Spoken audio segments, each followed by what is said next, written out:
So AC is a very important, you can say, part of our daily life.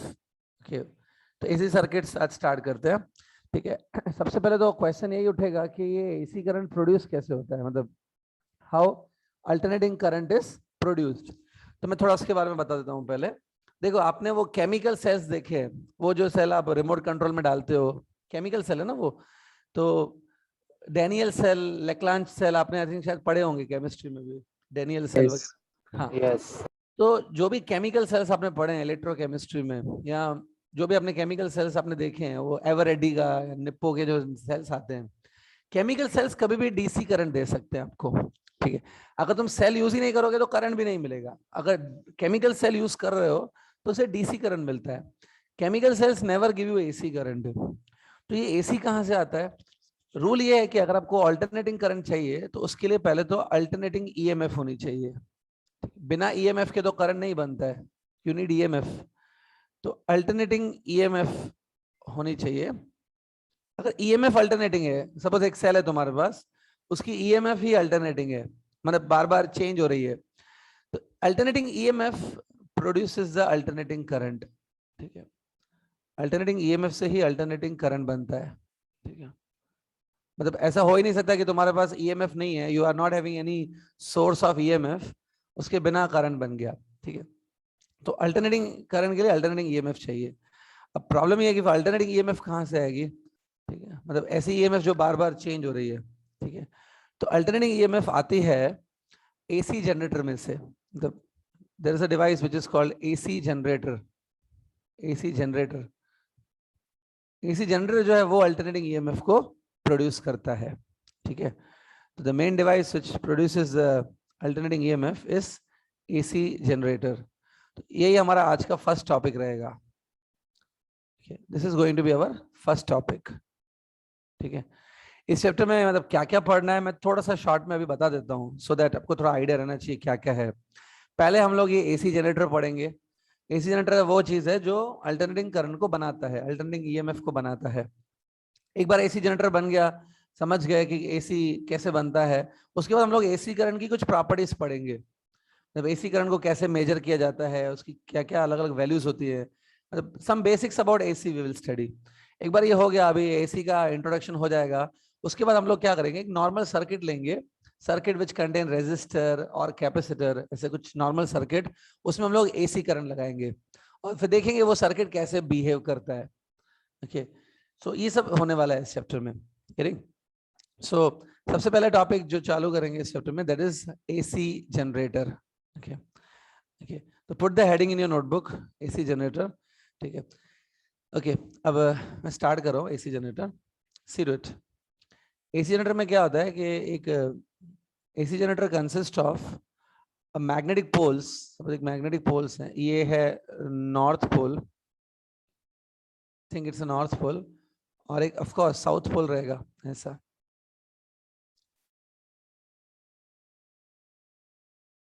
okay. थोड़ा मैंने 3 dimensional diagram बनाया, ऐसा लग रहा होगा कि ये दो नॉर्थ एंड साउथ पोल्स हैं. ठीक है. अब इन नॉर्थ और साउथ पोल्स के बीच में क्या होता है, इन दोनों पोल्स के बीच में थोड़ी सी आपको गैप दिख रही है ना, इस गैप में हम लोग एक रेक्टेंगुलर कॉइल रख देते हैं. रेक्टेंगुलर कॉइल, देखो. ठीक है. ये कॉइल है, एज्यूम करो ये रेक्टेंगुलर कॉइल है, मतलब सिंपल एक वायर है जिसको हम लोग रेक्टेंगल फॉर्म में बेंड करेंगे. ठीक है.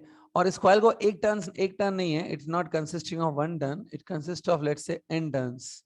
ठीक है. n टर्न्स है. तो ये कॉइल रुकेगी कैसे, ऐसे रेक्टेंगल शेप में कैसे कॉइल रुकेगी? एक्चुअली में अंदर एक फ्रेम होता है, देयर इज अ फ्रेम. मैं फ्रेम भी बना लेता हूँ. ये देखो, एक फ्रेम होता है ऐसे. ऑफ कोर्स फ्रेम भी रेक्टेंगुलर है. इस फ्रेम के ऊपर इस कॉइल को ऐसे वाउंड किया जाता है, बांधा जाता है फ्रेम के ऊपर. तो एक रेक्टेंगुलर फ्रेम है जिसके ऊपर ये वायर को ऐसे वाउंड किया जाएगा ऐसे. ठीक है. तो वो रेक्टेंगुलर फ्रेम दिख रहा है आपको? वो जो रेक्टेंगुलर फ्रेम है ना, मैंने ब्लू कलर से ड्रॉ किया है, वो जो फ्रेम है ना, उस रेक्टेंगुलर फ्रेम को आर्मेचर बोलते हैं. आर्मेचर. ठीक है. It's called armature. तो आर्मेचर के ऊपर कितने टर्न्स मैंने लगा दिए वायर के? n turns. ठीक है. उसके बाद क्या होगा, वायर के n टर्न्स हो गए तो वायर की 2 एंड पॉइंट्स होंगे ना, वो एंड पॉइंट्स ऐसे बाहर आती है ऐसे. देखो, this and points comes out. ठीक है.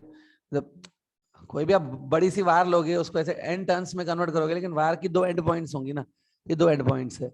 चलो ऐसे ही मैं एंड पॉइंट्स को नेम दे देता हूँ पी एंड क्यू। पी और क्यू दो एंड पॉइंट्स हैं। अब अगर आप ध्यान से देखोगे तो आपको लगेगा कि ये जो रेक्टेंगुलर कॉइल है, it is kept between the north and south poles ना।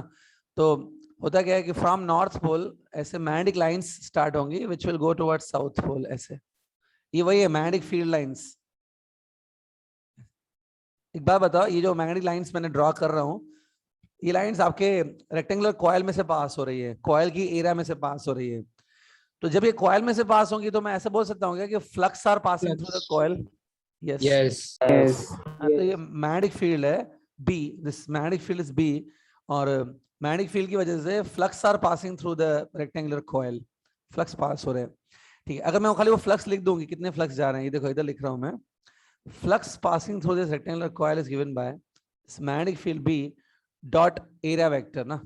ठीक है, इसके बारे में थोड़ा डिटेल में ज्यादा बाद में पढ़ेंगे, पर ये A क्या है, A is the area of this rectangular coil। ठीक है, B into A जब लिखते हो ना, B into A is a flux passing through one turn, लेकिन यहाँ पे देखो n टर्न्स है ना, तो इसलिए यहाँ पे n भी मल्टीप्लाई करना चाहिए। ठीक है, अभी इतना डिफिकल्ट नहीं लग रहा होगा, ईएमआई में आपने सेम चीजें पढ़ी है पहले भी, इन द इलेक्ट्रोमैग्नेटिक इंडक्शन। आगे बढ़े। अब देखो उसके बाद सी दिस केयरफुली। ठीक है, इसके बाद क्या होता है, एक ये देखो, ये इमेजिनरी एक्सिस ऑफ रोटेशन है जो एकदम कॉइल के मिडिल में से जा रही है। देखो see this imaginary axis of rotation, ये वाले। ठीक है, ये एक्सिस देखो, it's an imaginary axis of rotation, और इस एक्सिस के अराउंड ये ऐसे कॉइल को रोटेट किया जाता है, कॉइल रोटेटेड। ठीक है, मतलब coil rotates, okay, angle omega speed से इसको रोटेट किया जाता है। ठीक है, तो इमेजिन करो जब ये कॉइल रोटेट करेगी ना, जस्ट इमेजिन ये कॉइल रोटेट कर रही है, तो आपको क्या लगता है इसमें से जो फ्लक्स जा रहे हैं इस कॉइल में से, वो फ्लक्स चेंज होंगे क्या, कि उतने ही फ्लक्स रहेंगे जब ये coil rotate? Flux will change. ठीक है, ये डायग्राम देखो इंपॉर्टेंट है, मतलब क्योंकि समझने के लिए जनरेटर कैसा दिखता है, ये डायग्राम जरूरी है, लेकिन इस डायग्राम से डेरिवेशन आगे नहीं बढ़ती है। मतलब इसके लिए हम लोग एक सिंप्लीफाइड डायग्राम बनाएंगे डेरिवेशन आगे बढ़ाने के लिए। तो अब डायग्राम में देख लो, चाहे तो ड्रॉ भी कर लो, but I will draw one more simplified diagram which will make more clarity about this AC generator, और आगे डेरिवेशन में वो इजी पड़ेगा। ठीक है, सो अब एक सिंप्लीफाइड डायग्राम बना लेता हूं मैं। ठीक है सर, हाँ बोलो। वो आर्मेचर मतलब वो फ्रेम को बोलते हैं, फ्रेम। ऐसे ही हॉलो फ्रेम होती है, उस फ्रेम के ऊपर वायर को बांधा जाता है। तो प्लेस कैसे किया, मतलब वो दो पोल्स के बीच में सर, दोनों को पैरेलल प्लेस किया कि थीटा पे प्लेस किया? नहीं देखो, वो और कुछ टेक्निकल चीजें होती हैं जो मैंने यहाँ पे शो नहीं कर रहा हूँ। आप ऐसे बोल रहे हो ना, वो ऐसे हैंग कैसे हो गया हवा में, यस सर। हाँ नहीं, वो कुछ एक्स्ट्रा चीजें होती हैं, और सारी चीजें होती है, वो इतना टेक्निकल डिटेल्स में हमको नहीं जाना ना कि कैसे, बट हमें खाली क्या कर रहे हैं 11th और 12th क्लास में इसकी वर्किंग समझनी है, काम कैसे करता है। बाकी वो जो छोटी छोटी टेक्निकल डिटेल्स है, इसको हैंग कैसे किया, ये कॉन्टेक्स्ट कैसे बाहर आए, वो सब उतना डिटेल में नहीं है। वो इंजीनियर्स वगैरह जो बनाएंगे एसी जनरेटर, जो और डिटेल में पढ़ेंगे उनके लिए रहता है। हमें फिलहाल वो डिटेल्स में नहीं जाना है, सिर्फ मेन वर्किंग समझनी है कि काम कैसे करता है। ये कुछ तरीका होगा इसको हैंग करने का जो हमें नहीं पड़ रहा है इसमें फिलहाल। अब तो मैंने देखो इसमें ये भी बोला कि ये आर्मेचर को हम लोग रोटेट करते हैं, कॉइल को रोटेट करेंगे, तो क्वेश्चन ये भी उठेगा कि सर इसको हम लोग कैसे रोटेट करेंगे, अपने हाथ से रोटेट करेंगे क्या? तो ये चीजें हैं। ठीक है, इसको रोटेट करने के लिए ऐसे बताऊं, अगर मैं इसको रोटेट करने के लिए इसको टरबाइंस के साथ कनेक्ट किया जाता है, टरबाइन। ठीक है, और टरबाइंस क्या होते हैं, अब वो आपने शायद सुना तो होगा ये वर्ड टरबाइन, लेकिन टरबाइन को घुमाने के लिए पानी या कोल पावर, बिजली की जरूरत पड़ती है। मतलब थर्मल पावर प्लांट होता है, एक हाइड्रो पावर प्लांट होता है, ये सब बिजली घर में होता है एसी जनरेटर। तो बहुत सारी टेक्निकल चीजें भी होंगी, टरबाइंस मैंने यहाँ पे शो नहीं की है, इसको घुमाते कैसे वो नहीं शो किया है। फिलहाल हम लोग उसमें नहीं जा रहे इतना डिटेल में। ठीक है, मैंने बेसिक आइडिया आपको समझना है कि वर्क कैसे करता है ये। ठीक है, फिलहाल starting clear, this diagram clear ना? ठीक है, यस सर। Yes, sir. अब मैं देखो एक मतलब एक दूसरा डायग्राम बना रहा हूँ। ये देखो, सपोज ये है आपका मैग्नेटिक फील्ड बी, ये मैग्नेटिक लाइंस बनाई मैंने बी। इक्वी डिस्टेंट बनाना, अलग अलग डिस्टेंस बने होने चाहिए। अगर ये लाइंस इक्वी डिस्टेंट है मतलब मैग्नेटिक फील्ड यूनिफॉर्म है, फिर यूनिफॉर्म फील्ड है।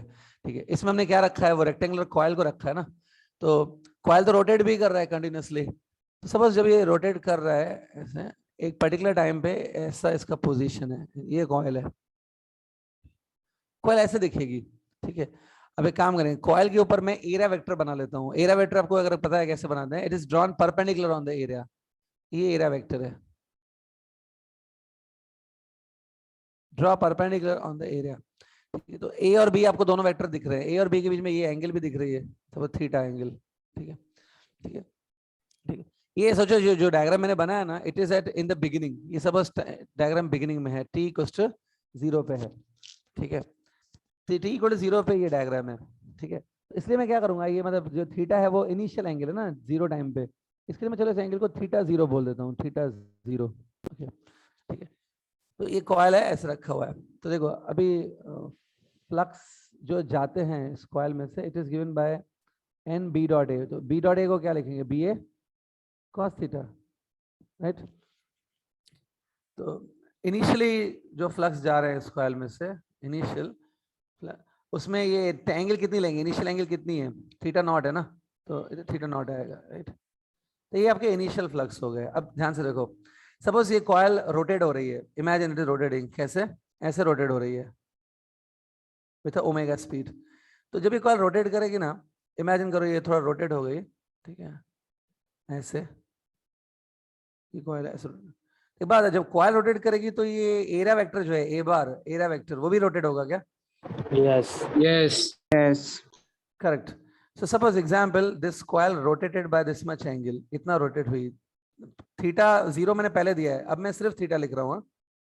तो now this coil rotated by theta angle, okay, और टाइम आपकी क्लॉक में हुआ है लेट्स से टी, पहले टाइम 0 हुआ था, 0 टाइम पे the coil was there, now time is T, और इट कितना रोटेट हुआ, थीटा।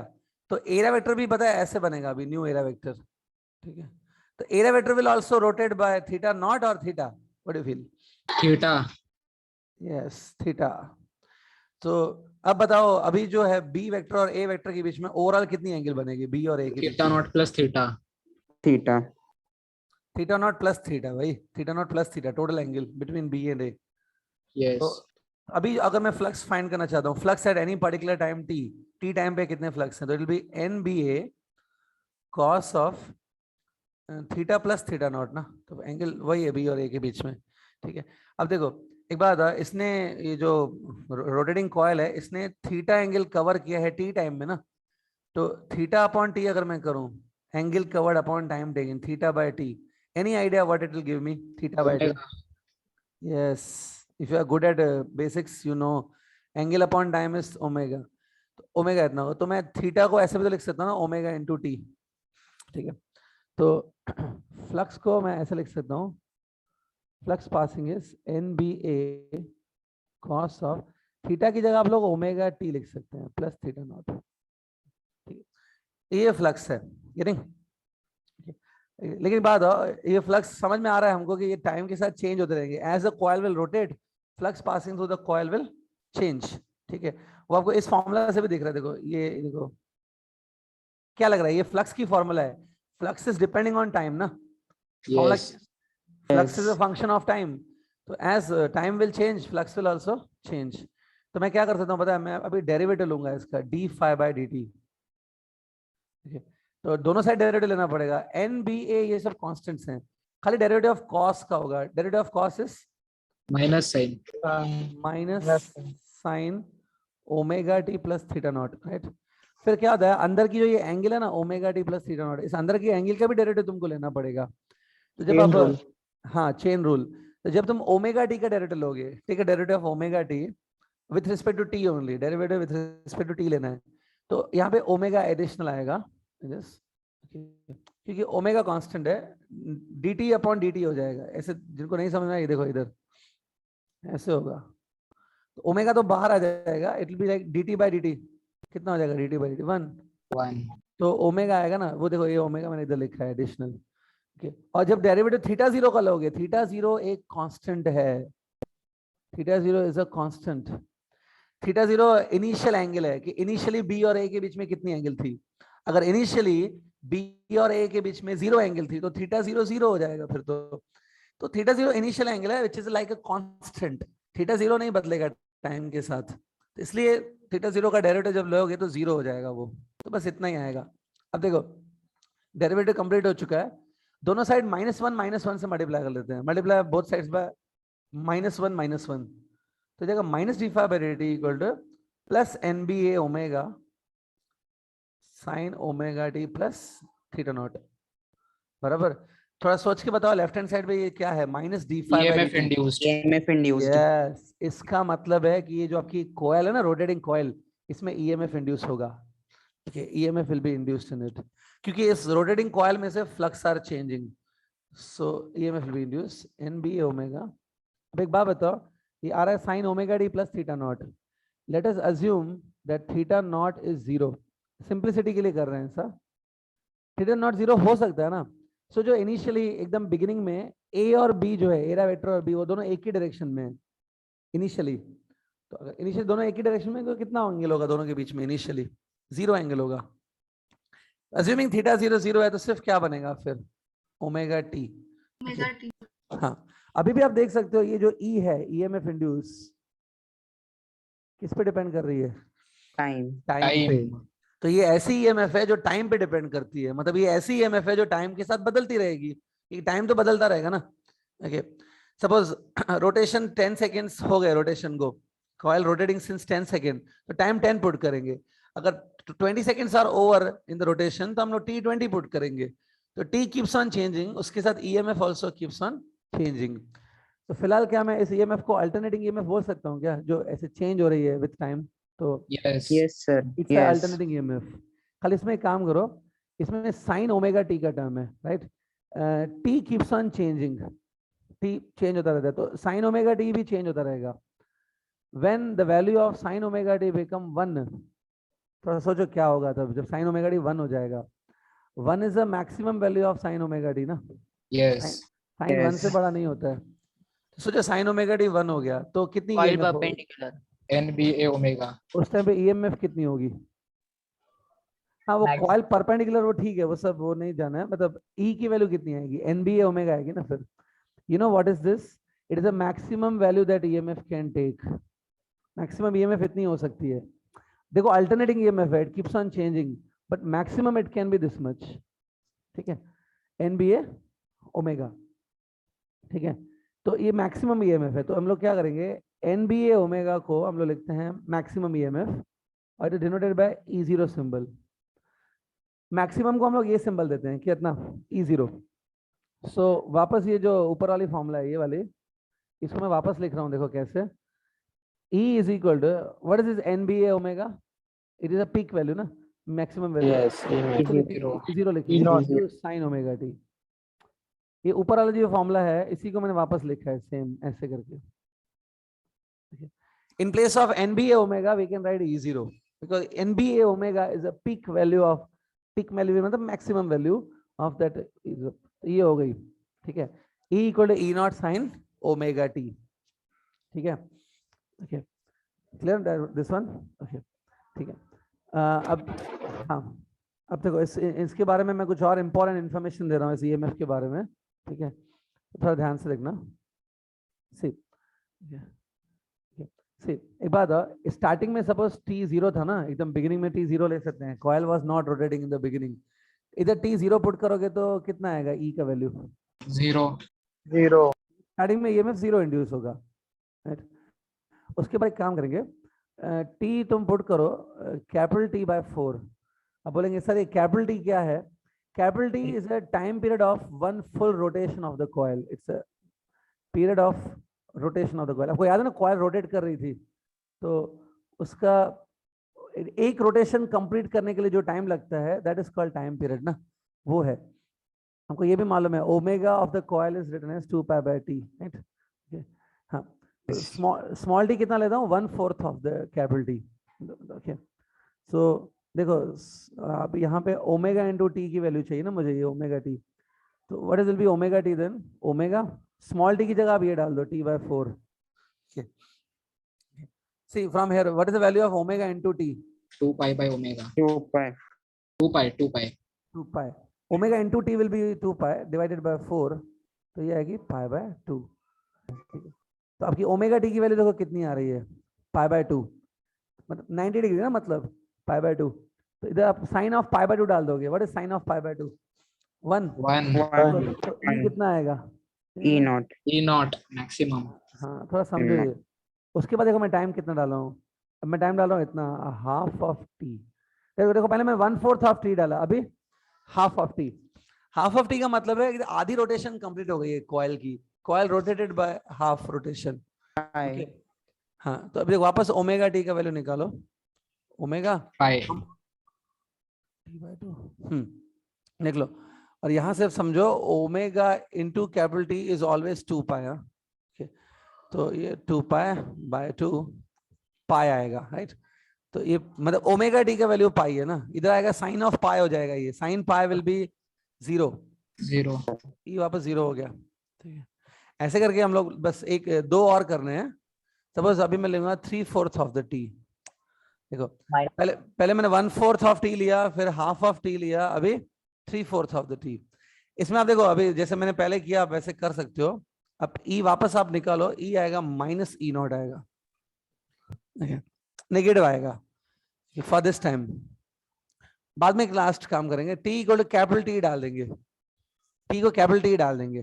ठीक है, देखो मतलब टी को कैपिटल टी का मतलब समझते हो क्या हो गया? टी को कैपिटल टी मतलब आपका एक पूरा रोटेशन कंप्लीट हो गया कॉइल का।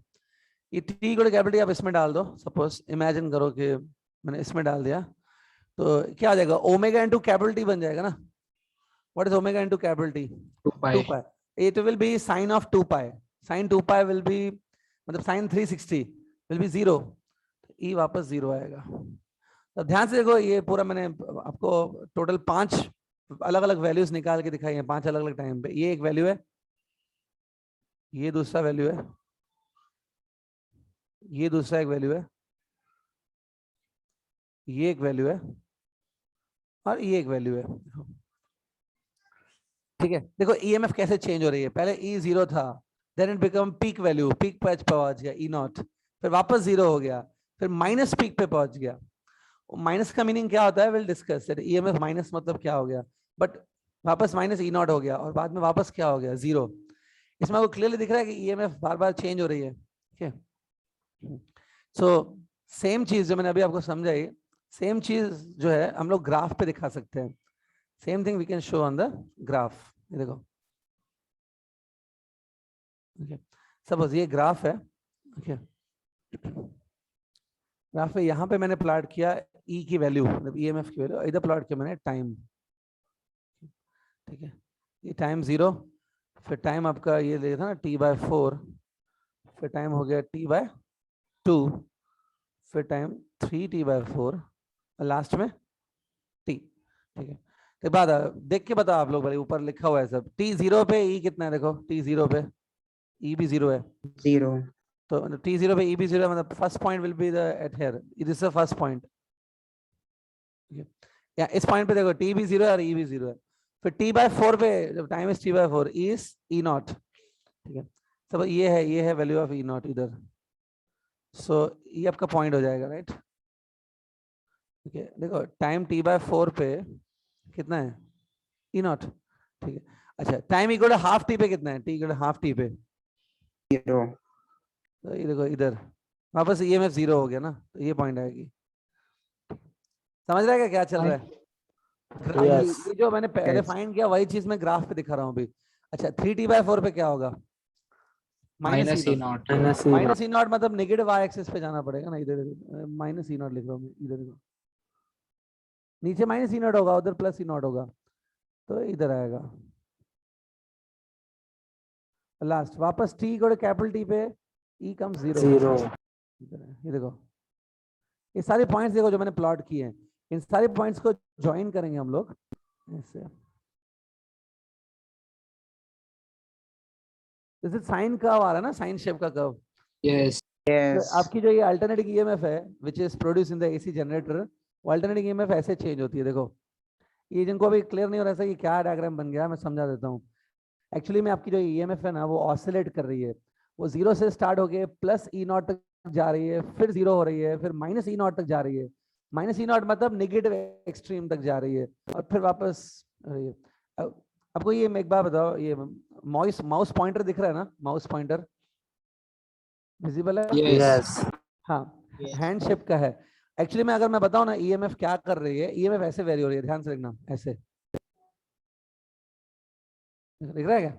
मतलब वो Yes. बार Yes. बार वो ऑसिलेट हो रही है माइनस ई नॉट और प्लस ई नॉट के बीच में, ऐसे चेंजेस हो रही है, खाली इसके साथ क्या हो रहा है, जब ये ईएमएफ चेंज हो रही है साथ साथ में टाइम भी आगे बढ़ रहा है, टाइम के साथ चेंज, तो इसलिए ये ऐसा हो गया, देखो ऐसा, 1 मिनट ऐसा, इट्स ये ऐसे बन गई, ये ऐसे, like this. तो ये अप एंड डाउन हो रही है ईएमएफ। सो ये ग्राफ बना लो, इंपॉर्टेंट है, ड्रॉ दिस डायग्राम। इसमें एक बात बताओ, मैंने इनिशियल एंगल जो थीटा नॉट ली थी, इनिशियल एंगल थीटा नॉट, वो 0 ली थी क्या? इनिशियल एंगल थीटा नॉट जो थी मैंने 0 पुट किया था ना उसको, Yes. तो इसलिए आपका ये साइन कर्व आ रहा है, साइन कर्व आ रहा है। अगर तुम थीटा नॉट कुछ और लेते ना, तब थीटा नॉट अगर कुछ और लेते तो हो सकता है ये ग्राफ ओरिजिन से स्टार्ट नहीं होता, कहीं और से स्टार्ट होता। Cos. अगर थीटा नॉट 90 लेते तो फिर कॉस वाला ग्राफ आता। Cosine graph. देखो इमेजिन करो, ये सिचुएशन मैंने इनिशियल एंगल कितनी ली थी, 0 ली थी, ठीक है। इमेजिन करो कि अगर इनिशियल एंगल 0 नहीं है, इनिशियल एंगल इतनी ली होगी अगर मैंने, कितनी, 90 डिग्री, 90. तो फिर ग्राफ आपका ऐसा नहीं आने वाला था, ग्राफ ऐसा आता फिर। Cosine. ओके, जो स्टूडेंट मैथ्स में स्ट्रांग है उनको तो बिल्कुल तकलीफ नहीं हो रही होगी, साइन कोसाइन ग्राफ आपको मालूम है, ठीक है। तो मतलब ये ग्राफ की शेप थोड़ी सी चेंज हो जाएगी अगर इनिशियल एंगल 0 नहीं है तो, it may have some other angle, okay, but this is called alternating EMF. पूरी तरह क्लियर है ये, समझा? Yes. Yes. ठीक है। इसमें खाली मैं एक चीज बताता हूँ, स्टूडेंट को कंफ्यूजन हो रहा होगा कि माइनस ई नॉट क्या है एक्चुअली, मतलब प्लस ई नॉट तो चलो ठीक है, ईएमएफ हुआ, what do you mean by minus E not? तो माइनस ई नॉट समझाने के लिए मैं आपको ये फर्स्ट डायग्राम पे लेके आता हूँ। ये फर्स्ट डायग्राम देखो, होता क्या है कि जब आप इस कॉइल को रोटेट करोगे ना, तो मैंने जैसे बोला कि ईएमएफ इंड्यूस होती है, ठीक है। ईएमएफ इंड्यूस ऐसे होगी कि P will act as a positive terminal of that EMF and Q will act as a negative terminal, ठीक है। ऐसे इमेजिन करो, ये आपकी ईएमएफ इंड्यूस हुई ऐसे, ऐसे, ये देखो, तो ऐसे इमेजिन करो कि ईएमएफ इंड्यूस हुई, मतलब इमेजिन करो कि कॉइल में अंदर एक बैटरी कनेक्ट हो गई, तो बैटरी का पॉजिटिव एंड पी को जा रहा है तो इसलिए पी को पॉजिटिव लिखा है, और नेगेटिव एंड क्यू को जा रहा है तो उसको नेगेटिव लिखा है। P will act as a positive terminal of that EMF and Q will act as a negative terminal of that EMF, ऐसा, ठीक है। अब अगर तुम ऐसे एक बार बताओ, फिर मैंने अगर ऐसे किया, ये देखो ध्यान से देखो जो मैं अभी बना रहा हूँ, ठीक है, ऐसे मैंने एक रेजिस्टेंस कनेक्ट कर दिया ऐसे, देखो इधर भी करके दिखा दूंगा, देखो ऐसे रेजिस्टेंस कनेक्ट कर, क्या लगता है करंट फ्लो होगा क्या इस रेजिस्टेंस में से? Yes. देखो ऐसे Yes. होगा, ये देखो ऐसे होगा ना, राइट? तो current will run from P to Q और Q to P through the resistance, P to Q. है ना? Q. हाँ, तो ये है, ठीक है।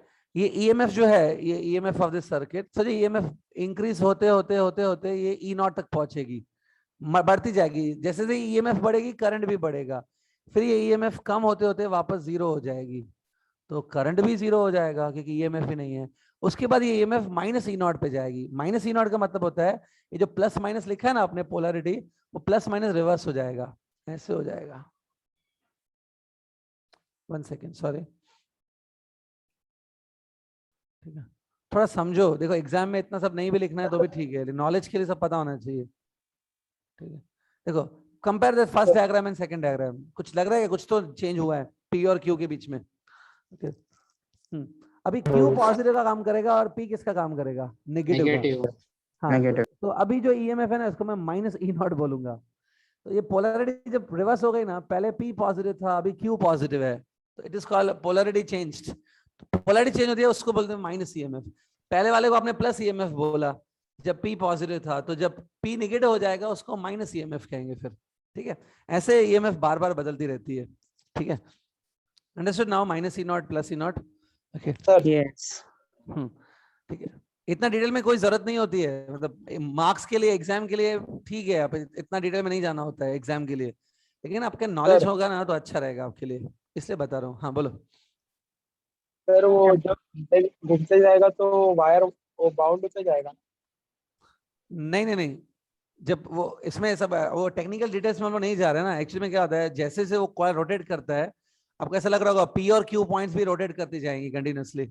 तो रोटेशन ठीक है, लेकिन हम लोग ऐसी अरेंजमेंट करते हैं कि पी और क्यू पॉइंट जहां पे है वहीं पे रहती है। ठीक है, आपका क्वेश्चन क्या है एग्जैक्टली, वापस बोलो नहीं तो। सर वायर ऐसे मतलब घूमते जाएगा ना, टाइट होते जाएगा ना। टाइट होते जाएगा, टाइट क्यों होगा? सर वायर मतलब एक वायर को ऐसा घुमाते जाएंगे तो टाइट नहीं होता, ऐसा मतलब बनते जाएगा रस्सी की वजह एक काम कर, मैं दूसरा एक एग्जांपल देता हूँ। मैं कहूँगा आपका मोबाइल फोन है ना, सपोज मोबाइल फोन लो, उस पर धागा बांध दो, रैप करो धागा। मोबाइल के ऊपर आपने धागा बांध दिया, 100 टर्न्स मार दिए धागे के। ठीक है, फिर 100 टर्न्स मारने के बाद धागे की दो एंड पॉइंट्स बाहर आएंगे कि नहीं?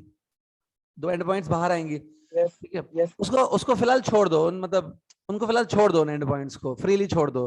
अब मोबाइल को रोटेट करो, क्या बोलोगे, धागा और टाइट होते जाएगा हाँ मोबाइल के सर, ऊपर? अच्छा सर। हाँ वो फ्रीली एंड छोड़ दिया ना वो मैंने उसको, मतलब बैटरी के साथ नहीं, फ्री एंड्स, हाँ उसमें ऐसी हाँ अरेंजमेंट रहती है, रेजिस्टेंस। उसमें ऐसी अरेंजमेंट रहती है कि फ्री एंड्स को कोई प्रॉब्लम नहीं होता है, they remain as it is. तो ओके सर। ठीक है, थोड़ा ध्यान ध्यान में रखो इसको। सर थोड़ा ऊपर लाना लिखने का। हाँ हाँ ओके, ये सर थोड़ा सा ऊपर। Yes.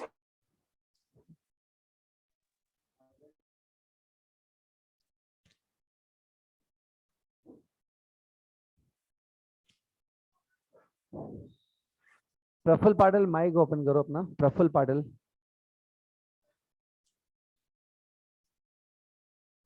Praful Patil, open your mic.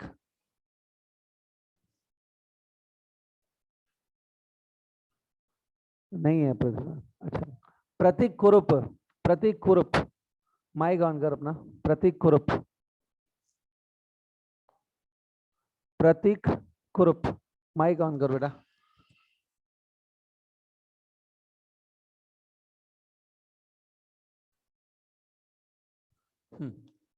Prateek Kurup, okay. Praveen Tiwari, mike on करो। प्रवीण तिवारी। Yes sir. प्रवीण, पूरा स्टार्टिंग से अटेंड किया है लेक्चर ये आज वाला? हाँ सर। ठीक है, फ्लक्स जो पास होते हैं कॉइल में से, फ्लक्स की फॉर्मूला क्या होती है? Flux passing through any coil, D flux five by D. D five by D T. Change in flux वो नहीं, यूनिट। मैं फ्लक्स खाली पूछ रहा हूँ, फ्लक्स की हाँ फॉर्मूला क्या है? हाँ, current passing through given area. अरे फ्लक्स की फॉर्मूला पूछना है, तुम पता नहीं करंट पे कहाँ चले गए। Flux passing through the coil of area B. A. हाँ sir, B B by A होगा। बी बाय ए, अच्छा मुझे लगा बी इंटू ए है। अच्छा, flux is given by B into A. ठीक है, ओके हाँ सर, बी होगा। ठीक है ठीक है ओके। एक बात है, ये जो मैंने फॉर्मूलास लिख रहा हूँ मैं, इसमें ये ई जीरो क्या है actually? What is this E zero denotes? E zero क्या? E zero sir initially time zero पे कितना ईएमएफ है। टाइम जीरो पे ईएमएफ भी जीरो ही है बेटा।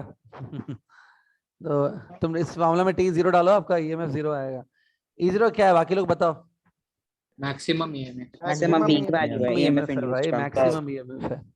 ठीक है, अगर तुम लोग ऑसिलेशन में अच्छे हो ना, सपोज तुम्हारा ऑसिलेशन चैप्टर अच्छे से किया है, थोड़ा बहुत याद है अगर ऑसिलेशन, तो आपको ये याद होगा ऑसिलेशन की इक्वेशन ऐसे होती है, x equal to a sin omega t plus sine alpha. Omega T plus yes sir. Yes sir.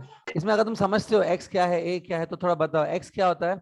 Displacement. Displacement है। और a, एम्पलीट्यूड। ऐसा बोल सकता हूँ क्या, मैं ऐसा बोल सकता हूँ कि जो ये एम्पलीट्यूड आप बोल रहे हो, एम्पलीट्यूड बोल रहे हो, amplitude is actually the maximum value of x ना। यस। x की यस मैक्सिमम वैल्यू होती है, वैसे ही देखो ये x की जगह e है, a की जगह e नॉट है, sine of omega T plus theta naught. Same तो है, देखो फॉर्मेट दोनों का। Yes yes. यस तो खाली मैंने थीटा नॉट जीरो ले लिया था, वो हमारी मर्जी थी, हमने जीरो ले लिया, उसी ऐसा बन गया E equal E not sign omega T. लेकिन है तो same, it's a equation of oscillation only. तो याद रखो ई बार बार बदलता रहेगा और ई की जो हाईएस्ट वैल्यू है that it can ever take, that value is E naught. ठीक है, आई सर थिंक काफी अल्फा यहाँ पे डिस्कशन। क्या डिनोट करेगा? अल्फा, अगर आप ऑसिलेशन चैप्टर में हो तो अल्फा को एपॉक बोलते हैं, एपॉक या इनिशियल फेज बोलते हैं। यस एपॉक जो है ना, एपॉक स्टार्टिंग सिचुएशन पे डिपेंड करता है कि स्टार्टिंग में तुमने ऑसिलेशन कहाँ से स्टार्ट की है, मतलब जब t इक्वल 0 था तब बॉडी कहाँ पे था। और यहाँ पर आप बताओ, इस चैप्टर में अल्फा की जगह मैंने थीटा नॉट लिया था, याद है? अल्फा का रोल थीटा नॉट प्ले कर रहा था। यस थीटा नॉट भी स्टार्टिंग कंडीशंस पे डिपेंड करता है कि स्टार्टिंग में बी और ए के बीच में कितनी एंगल है, उसी पे डिपेंड करता है थीटा नॉट। तो थीटा नॉट। अगर स्टार्ट, हाँ, तो थीटा नॉट या अल्फा जो भी बोलो, इसको एपॉक बोलते हैं, इनिशियल एंगल बोलते हैं। ये अल्फा और थीटा नॉट जो भी है वो स्टार्टिंग पे डिपेंड करते हैं। ठीक है, कहाँ से स्टार्ट हुई है उस पे डिपेंड करते हैं। ठीक है, मैं एक एग्जांपल दूं तो आपका जो अल्फा है या थीटा नॉट है ना, जो वो आपके डेट ऑफ बर्थ की तरह होता है। इसको कंपैरिजन में डेट ऑफ बर्थ के जैसा ले सकते हैं। एक बात है, किसी भी बच्चे की जो डेट ऑफ बर्थ होती है, डेट ऑफ बर्थ स्टार्टिंग पे डिपेंड करती है ना, वो बच्चे स्टार्ट कहाँ से हुआ उसकी लाइफ, मतलब यस डेट ऑफ बर्थ सिर्फ एक चीज पे डिपेंड करती है, when did you started your journey. तो उसके हिसाब से आपकी डेट ऑफ बर्थ डिसाइड होती है, और बाद में आप डेट ऑफ बर्थ को चेंज नहीं कर सकते। वैसे ही बाद में अल्फा और थीटा नॉट भी चेंज नहीं होते हैं ऑसिलेशन में। ठीक है, चलो मैं आगे बढ़ता हूँ, काफी हो गया डिस्कशन। सो इन शॉर्ट बस इतना याद रखो, AC generator consist of a rectangular coil which is rotating, और जब कॉइल रोटेट करती है मैग्नेटिक फील्ड के अंदर तो उस कॉइल में अल्टरनेटिंग ईएमएफ बनता है, और अल्टरनेटिंग ईएमएफ से ही आगे चल के अल्टरनेटिंग करंट बनने वाला है। और अल्टरनेटिंग ईएमएफ की फॉर्मूला है E equals to E0 sine omega t. ठीक है, but omega d plus some angle भी हो सकता है, omega d plus theta naught भी हो सकता है कभी कभी। पूरा क्लियर है यस जो मैंने अभी बोला? ठीक है, यस चलो आगे बढ़ते हैं। एसी जनरेटर के बाद विल गो फर्दर। तो देखो, एसी जनरेटर से अल्टरनेटिंग ईएमएफ से ही अल्टरनेटिंग करंट भी बनता है। ठीक है, alternating EMF only gives rise to alternating current. फिलहाल मैं खाली क्या करता हूँ, आपको अल्टरनेटिंग करंट के बारे में थोड़ा इन्फॉर्मेशन देता हूँ। If I here plot current versus time, तो अल्टरनेटिंग करंट भी बिल्कुल वैसा ही बनता है जैसे अल्टरनेटिंग ईएमएफ होती है, ऐसे सपोज। ठीक है, तो अल्टरनेटिंग करंट भी ऐसा होता है। Suppose it started from 0 reach to peak value. Alternating current की जो पीक वैल्यू होती है ना, उसको बोलते हैं आई नॉट। पहले याद है मैंने ईएमएफ के लिए ई नॉट लिखा, तो करंट के लिए क्या लिखोगे? आई नॉट। 0 पे करंट हो जाता है minus I naught. Minus current मतलब वो ऑपोजिट डायरेक्शन में फ्लो होगा compare to the plus current. ठीक है, तो ये अल्टरनेटिंग करंट कुछ ऐसा होता है। ठीक है, एक बात बताओ, अगर मैं ये टाइम लेता हूँ, इस टाइम पे करंट इतना होगा, ये देखो। फिर मैं अगर कोई दूसरा टाइम ले लूँ, ये T2, इस टाइम पे करंट इतना होगा। ध्यान से डायग्राम को देखो, तो क्या लग रहा है? एज टाइम चेंजेस करंट भी बार बार क्या हो रहा है? चेंज हो रहा है। Because alternating current. तो क्या मैं इसकी कोई एक फिक्स वैल्यू बोल सकता हूँ कि ये करंट 2 एम्पियर है या करंट 5 एम्पियर है, तो फिक्स वैल्यू बोल सकता हूँ क्या? नहीं, ये बार बार चेंज होता रहता है, continuously it keeps on what changing. तो एसी करंट की कोई फिक्स वैल्यू नहीं होती है। ठीक है, it doesn't have any fix value. लेकिन यहाँ पे हम लोग एक न्यू चीज सीखेंगे विच इज कॉल्ड एज एक न्यू टर्म आ रहा है अभी, RMS value of your alternating current. ठीक है, देखो अल्टरनेटिंग करंट की कोई फिक्स वैल्यू नहीं होती है, वो कंटिन्यूअसली चेंज होता रहता है, इट कीप्स ऑन चेंजिंग। ठीक है, एक example low, look at the graph. Suppose इसकी पीक वैल्यू 5 एम्पियर है, तो करंट है ना कंटिन्यूअसली 0 से 5 एम्पियर के बीच में क्या होता रहेगा? चेंज। ठीक है, तो इसकी कोई फिक्स वैल्यू नहीं होती है, लेकिन हम लोग एक वैल्यू डिफाइन करेंगे इसका which is called as a RMS value of this AC current. ठीक है, ठीक है, अभी आरएमएस क्या होती है बता देता हूँ। आरएमएस का फुल फॉर्म मालूम है किसी को? RMS root mean square. Root mean square. Root mean square. Root mean square RMS value. ठीक है, ये आरएमएस वैल्यू क्या है? Today you have to learn that only. ठीक है, वही लर्न करना है। देखो अभी एक एग्जांपल दे रहा हूँ, आरएमएस वैल्यू क्या होती है। सपोज ये आपका एसी करंट है। ठीक है, अगर आपको याद है यहाँ तक टाइम T/2 होता है, फिर यहाँ तक T होता है पूरा। ठीक है, ये सपोज एक फुल टाइम है। This is called as a 1 cycle of your AC. ये एक साइकिल मानी जाती है एसी की। 1 साइकिल में वो प्लस आई नॉट भी अचीव कर लेता है और माइनस आई नॉट पे भी चला जाता है। ठीक, एक बात, वेव्स के टर्म्स में, वेव्स में आप इसको एक वेव बोलोगे ना, एक क्रेस्ट और एक ट्रफ मिला के। यस इसको यहाँ पे, लेकिन मैं इसको एक वेव नहीं बोलूंगा, इसको एक साइकिल बोलते हैं इसको फिर। तो वन साइकिल है सपोज, ठीक है। तो ये है आपका AC current. Now what is RMS I am explaining, look here carefully. ठीक है, सपोज मेरे पास एक रेजिस्टेंस है, इस रेजिस्टेंस से मैंने ये एसी करंट पास किया। ठीक है, एसी करंट कितने टाइम के लिए पास किया, सपोज मैंने कैपिटल टी टाइम के लिए पास किया। ये देखो, ये वाला कैपिटल टी, ये वाला। ठीक है, मतलब एक साइकिल पूरी मैंने पास कर दी इस रेजिस्टेंस में से, एक पूरा साइकिल चला गया इसमें से। ठीक है, तो एक बात बताओ, एसी करंट पास हो रहा है, तो वाइल पासिंग एसी करंट ऐसे भी पास होगा और फिर ऐसे भी पास होगा ना, अल्टरनेटिंग है ना वो। तो ठीक है, करंट चेंज होगा, चेंज होगा। एक बात, ये जो एसी करंट आप पास कर रहे हो, रेजिस्टेंस में से पास कर रहे हैं, it will produce some heat और नो, ये हीट को प्रोड्यूस करेगा। Yes. ठीक है, ठीक है। यूजुअली एक बात बताओ, यूजुअली आप हीट को ऐसे लिखते हो, आई स्क्वायर आर टी, हीट ये होता है ना इसमें। लेकिन प्रॉब्लम क्या है, एसी करंट का ये आई फिक्स है क्या? नहीं, No. आई बार बार No. चेंज हो रहा है, तो मैं ये फॉर्मूला तो नहीं लिख पाऊंगा इसके लिए। लेकिन दिस यू नो दैट कुछ हीट तो प्रोड्यूस करेगा ये। सपोज जो हीट प्रोड्यूस हुआ ना एसी करंट से, जो हीट बना वो एच है। I don't know it's formula, मैं फॉर्मूला नहीं लगा पा रहा हूँ, but heat produce will be H suppose. ठीक है, अब एक काम करो, तो एसी करंट ने कितना हीट जनरेट किया, H. Okay, now you please take same resistance और सपोज सेम टाइम के लिए, सेम टाइम कितना, टी मतलब सेम टाइम के लिए, अब इसमें से मैंने सपोज एक डीसी करंट पास किया। ठीक है, डीसी करंट पास किया, उस डीसी करंट को मैं एक काम करता हूँ, ऐसे लिखता हूँ आई डैश। अब डीसी तो फिक्स होता है ना करंट, तो ये फिक्स है, इसकी वैल्यू कितनी है, आई डैश। I dash. तो बताओ ये भी हीट प्रोड्यूस करेगा क्या, डीसी भी करेगा हीट प्रोड्यूस? Yes Yes. तो एक काम करो एटलीस्ट भाई, डीसी करंट तो फिक्स होता है, एक कांस्टेंट वैल्यू है उसकी, इसका हीट कितना होगा वो बताओ तुम लोग। I dash square R T. Square RT. I square R T. हाँ, तो एक बात है, ये हीट प्रोड्यूस करेगा। ये हीट जो है ना वो क्लियरली आई डैश की वैल्यू पे डिपेंड करती है। मतलब तुम आई डैश अगर बहुत कम करंट रखोगे तो हीट भी कम बनेगा, अगर ज्यादा करंट रखोगे तो हीट भी ज्यादा बनेगा। तो सपोज एक एग्जांपल लेते हैं कि suppose the heat which is produced by DC, by chance suppose it become equal to the heat produced by AC. जितना हीट एसी बना रहा है उतना ही हीट सपोज डीसी भी बना रहा है in the same time through the same resistance.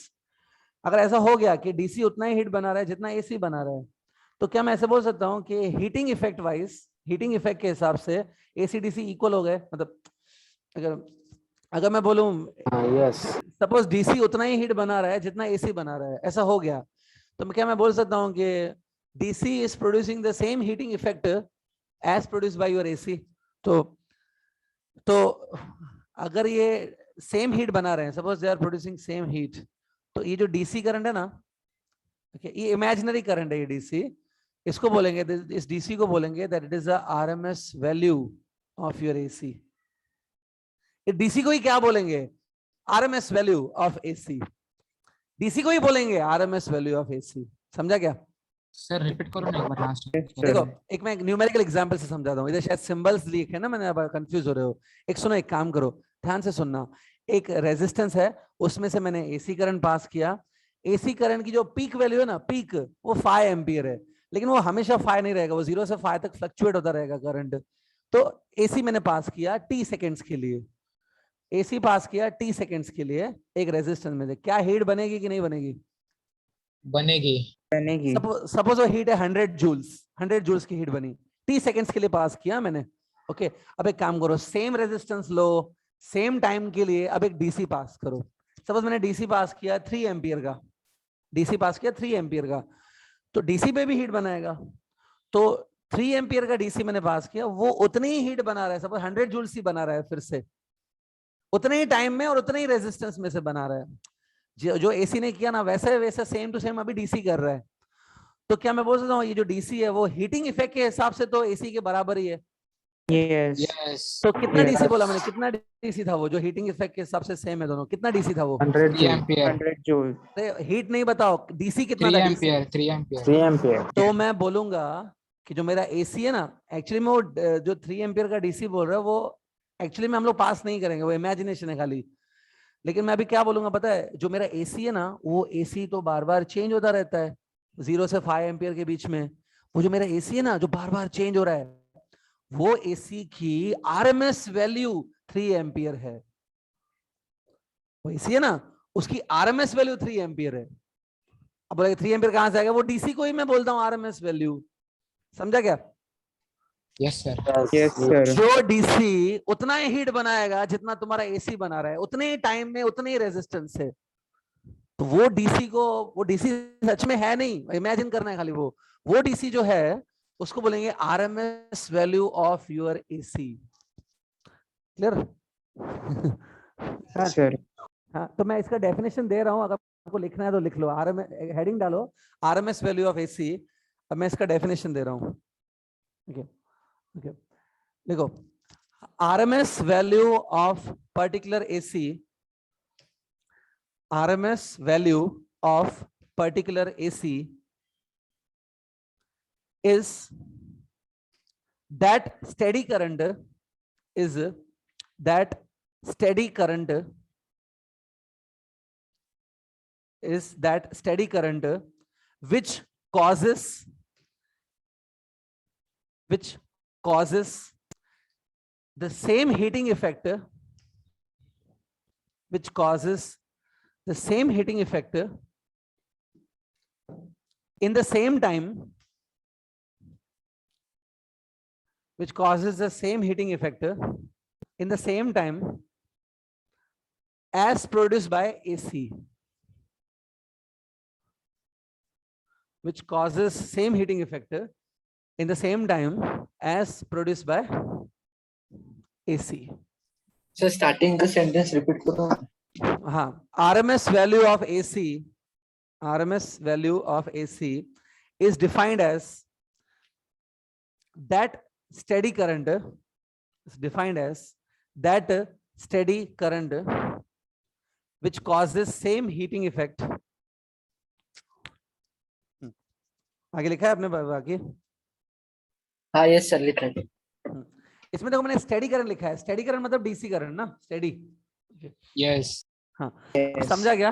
अब समझा? हाँ, ठीक है। अब देखो मैं थोड़ा सा आगे बढ़ रहा हूँ। आरएमएस एक इंपॉर्टेंट टॉपिक है, आज आरएमएस को पूरा अच्छे से समझ के जाना है।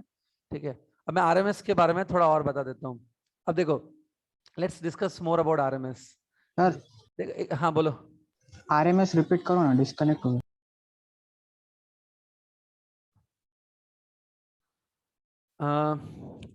लास्ट टाइम रिपीट कर रहा हूँ, अगर अभी डिस्कनेक्ट भी हो गया तो मैं फिर से रिपीट नहीं करूंगा, लास्ट टाइम कर रहा हूँ। RMS value of AC,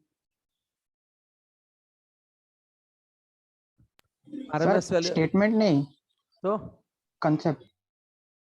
concept explain करूं? अच्छा यस ठीक। सर 2 दिन बाद ये वीडियो यूट्यूब पे डाल देंगे, उसमें देख लेना। टाइम नोट कर लो खाली, लास्ट के 10 Yes. मिनट में देख लेना। तो कंसेप्ट एक्सप्लेन करूंगा, कैसे चलेगा भाई? सेम चीज बार बार।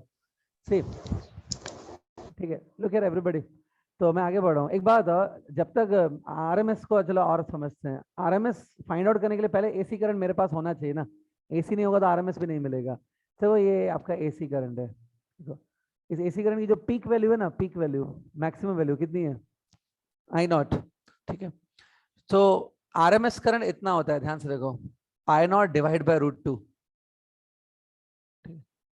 सी आरएमएस की फॉर्मूला ये होती है I0 बाय √2, इतना होता है आरएमएस करंट एक्चुअली। लेकिन बात ये एक बात, ये आपने जो ग्राफ मैंने बनाया है, आपने ऐसी शेप देखी है? Is it a sine curve है ना, ये इसको साइन शेप बोलते हैं। यस। अगर आपका कर्व जो है ना, आपका जो ये ग्राफ है वो साइन कर्व है, साइन शेप का ग्राफ है, तो साइन शेप के लिए ये आरएमएस वैल्यू इतनी होती है। It is for a sine curve. अगर कोसाइन शेप का है तो भी ठीक है, और साइन और कोसाइन शेप के कर्व्स के लिए अगर आपका ग्राफ साइन या कोसाइन शेप का है तो उसकी आरएमएस वैल्यू कितनी होती है ऐसे करंट्स की? I0 by √2। डोंट वरी, हम लोग इसको प्रूफ करेंगे, will prove it that how it comes I0 by √2। पहले देख लो। ठीक, इसमें बात I0 बाय √2 वैल्यू है इसकी, आरएमएस की। तो इसको मैं ऐसे लिख सकता हूँ 1/√2 times I0 is RMS. Yes. हाँ, अब सबको √2 की वैल्यू तो मालूम होगी। √2 के लिए होती है 1. लेकिन यहाँ पे √2 नहीं है ना, 1/√2 है, दिख रहा है? तो 1/√2 की वैल्यू होती है 0.707। इजी है याद करने के लिए। देखो 14 14 इधर 0707 हाफ हो गया ना क्लियरली, ठीक है। Yes. ये 1/√2 की वैल्यू है, आप भी निकाल सकते हो, तो कोई डिफिकल्ट नहीं है ये वैल्यू निकालना। तो 1/√2 की वैल्यू है 0.707 I0 इज IRMS, ठीक है। अब देखो इसको रफली मैं ऐसे लिख सकता हूँ ना कि IRMS is 0.7 times of I0 ना, तो RMS current is 0.7 times I0, मतलब कहने से RMS current is 70% of I0 और I0 is a 70% of RMS. Who is 70%? RMS RMS current is 70% of. इसका मतलब होता है कि अगर आपका पीक करंट 100 एम्पियर है ना, पीक 100 है, तो आपका RMS 70 होगा। तो कौन छोटा होता है, RMS की पीक? RMS थोड़ा छोटा होता है आपके पीक से। पीक अगर 100 है तो RMS 70 होगा, मतलब RMS इज 70% ऑफ पीक, ठीक है। यहां तक समझा ये, ठीक है, ठीक है। अब नेचुरली कुछ स्टूडेंट को डाउट आ रहा होगा, सर ये फॉर्मूला आई कहां से, I0/√2, ठीक है। तो इसका मैं प्रूफ आपको एक बार दिखा देता हूं कि how can you prove this formula, proof of this formula क्या। बट प्रूफ मैं बता देता हूं, फॉर्मूला याद रखो। क्या है फॉर्मूला RMS करंट की? I0/√2, ठीक है। इसका प्रूफ बुक्स में भी दिया होगा, लेकिन बुक्स में से मुझे डेफिनेटली मैंने देखा है बुक में काफी कॉम्प्लिकेटेड है, समझ में नहीं आएगा इतना अच्छे से, तो यहाँ पे थोड़ा ध्यान देना, ठीक है। ये this is your AC current, okay, ये आपका AC करंट है, its peak value is I0। एक काम करो, this current is continuously changing, this is t second suppose, okay, ठीक है। एक काम करेंगे, सपोज इस पे ऊपर मैं कुछ पॉइंट्स ले लेता हूँ ऐसे, let's take some points on this, ठीक है, ठीक है, दिख रहा है, I am taking some points,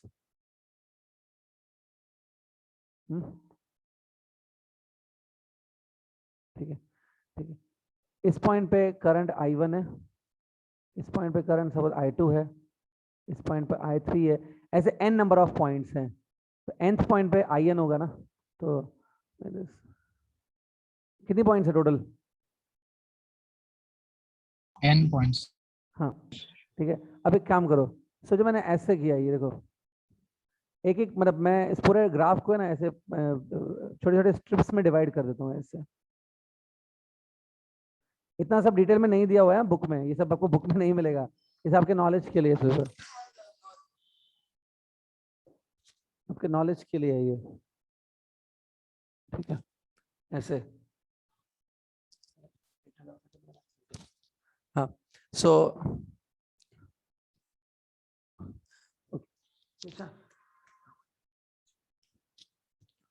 हाँ, ओके, सो ऐसे होगा। 1 सेकेंड ना,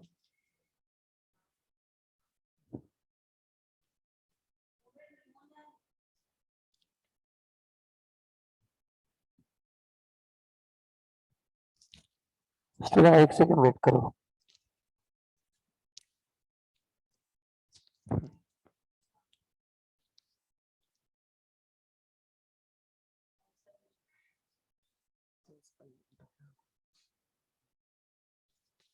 स्टूडेंट्स 1 मिनट वेट करो प्लीज, जस्ट 1 मिनट। इसके बाद नेक्स्ट लेक्चर 12:30 है कि नहीं है नेक्स्ट लेक्चर? नहीं है। तो 2 मिनट में आगे बढ़ाऊंगा, प्लीज वेट फॉर 2 मिनट्स।